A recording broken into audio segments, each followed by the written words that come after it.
Hey, what's up guys?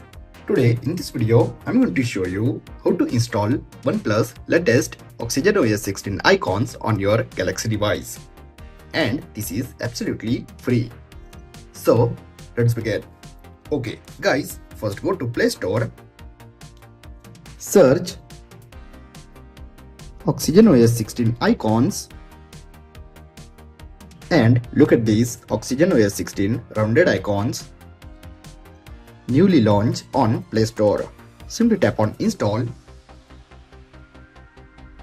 Now download Good Lock.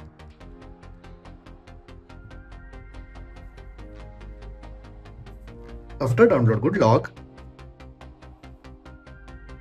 simply tap and open and update all Good Lock modules, and after update simply open theme park.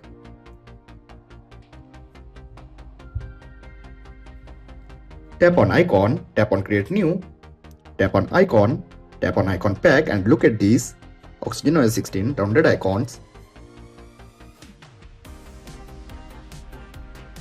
Simply tap on save.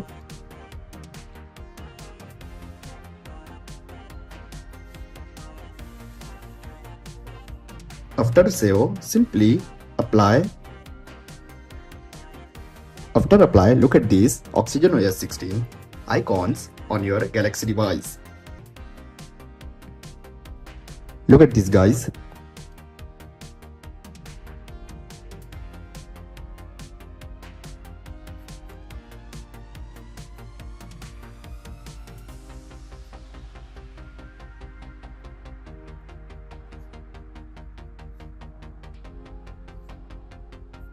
So guys, you also install this latest OxygenOS 16 icons on your Galaxy device. I hope you enjoyed this video. If you have enjoyed this video, then like, share and don't forget to subscribe. Thanks for watching guys. See you in next video. Bye bye.